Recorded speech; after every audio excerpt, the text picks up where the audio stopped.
Thank you very much, Count Corda. Can I first of all thank all speakers for their contributions during the course of this debate.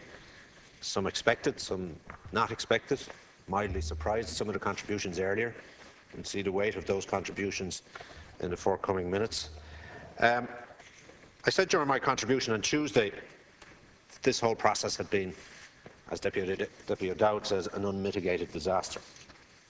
The democratic process was usurped by the Economic Management Council, made up of Ministers Noonan and Taoiseach Kenny and Ministers Howland and Taoiseach. And anyone who stood in the way of that policy decision then and the mechanism, the means by which the funding would be allocated to put it in place, were steamrolled. And notwithstanding the advice of their own report commissioned by the same government, the PwC, and notwithstanding the advice of the opposition, this government proceeded. Both Fine Gael and Labour proceeded with that Fine Gael policy that was contained in the New Era document in 2009 and set up Irish Water and transferred the 11 billion worth of assets into their ownership. And now that what has emerged as a gold-plated bonus-driven super quango has materialised into the animal that many of us envisaged, and now that that is the case, and now that the government policy direction given to Irish Water is rebounding,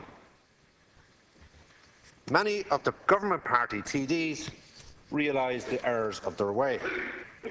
They realise that this very issue could rid them of their seats. They realise that they have shown blind allegiance to their superiors. And what's the story now? They have to shift the blame from their superiors. They want to blame Irish Water. They want to blame its staff. They want to blame its board, its CEO. It's everyone else's fault, as Deputy Cleary says, bar their own. And I heard Minister Kelly, and he came in here on Tuesday night, and he gave the civil service speak, and he talked about the so-called underinvestment in the previous years, despite the fact that he failed to acknowledge that 4.6 billion was spent in the first decade of this century. And sure, there hasn't been enough, and there needed to be more. It's an archaic system that was built long before you and I arrived, long before this state was formed, if the truth be known. And having said that, if you don't mind, Count Corley, can I be allowed? Can I be allowed, or can the clock be suspended? But having said that, and having gone through the motions of the script that was placed in front of him, he moved out to RTE, where there was a different angle given, and a different angle supposedly for the public, where he said he was worried about the scale and the size of this monstrosity. He said he was worried about the timelines that were associated with its direction as given by government. He said he was worried about the bonus. I was watching because I was supposed to be out there and I was told I wasn't let. He was worried about the bonus scale. He was worried about the bonus scale that was involved. He was worried about the bonuses that was involved, and he said he'd do something about it. He was worried about the communications. And then we hear about the meetings last night, as Deputy Cleary says, in different parts of the House, where they broke up into groups and had some role-playing sessions. I wonder who was acting on the part of Irish Water and who was acting on the part of the customer. They should have plenty of experience in acting on behalf of the customer if their clinics or their advice that they're being given by the electorate is anything to go by over the last number of weeks, that's for sure. And having said that, there's frantic efforts being made now to save some face. And we got some examples of it when eventually we had some of the open debate and the open discussion and the open suggestions that we had sought when we put forward this motion. Deputy Buttimer was the first to say that he wanted, let's have an open, frank debate, he says. We said that, as Deputy Cleary says, on the 19th of December last year, and we got our answer. We were told you have your dust, you'll be shut up and the guillotine will be closed on this debate, as it has been for 65% of the legislation brought forward by this government. That's the way they do business. They don't just withhold information from their own cabinet as they did in the setting up of Irish Water. They withhold it from this House and anybody who seeks to question it in relation to this subject or anything like it. 65%, that's a fact.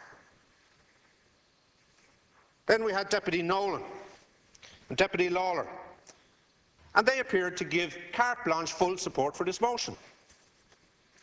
They blamed, Deputy Lawler blamed the CEO, as we heard he did last week. Thank God he didn't use the language he used then. He said there needs to be an assessed charge. Students over 18 shouldn't be charged, he said. There should be a cap on payments for any household. Deputy Robert Dow, the Labour Party, said there should be a standing charge until all meters are put in place. Deputy Costello, the Labour Party, he said Irish Water is a subject and a company of derision that he voted for, that he put in place, that he allowed his party implement the policy to give it effect. Deputy Mulhern from Mayo, Fine Gael, said the CER's data is not sufficient. He said the call-out price is ridiculous, the allowances are ridiculous, and that the CER has been asked to do a job that has been implemented in relation to the call-out charges. The funds and the costs associated with that, they haven't even had a chance to assess it yet. Yet they're being charged up to €700 in some instances, and the great news is there might be a rebate when the CER goes through the costs eventually. There might be a rebate when he goes through the costs eventually. And to tell you then they haven't rushed it. And the CER himself can't catch up with the government and their rush to charge. Deputy Keating again said there should be a limited time to sort this out and we should have an assessed charge. This is the theme that's run through the role-playing crack that went on last night. Deputy O'Mahony says not at all happy with the bonuses, the same as Minister Kelly. Looks for a flat charge. There has to be an overhaul. And he did say the postmen couldn't keep up with it. The postmen don't know where they're coming or going in relation to what's been handed to them and how they're expected to get this out in time. Again, another admittance on a very real scale of the rush that has been synonymous with this whole project. Listen, I didn't have to say it was an unmitigated disaster. One of your own did. And I heard one by one those that were allowed to speak, those that you had time to give vent to their frustration and their anger, based on what's been said to them in their constituencies and throughout the country, and is plain for everyone to see in relation to the electoral performances in recent weeks. Thank you. So I'm asking them now, if they really want to do something about it, if their crocodile tears mean anything, support the motion and force the government to do something about it, because you're blindly supporting them otherwise. Because they implemented it and they used you as cannon fodder to implement it. And if you think it's their problem, or they caused it, or they should do something about it, withdraw your support for them. Thank you.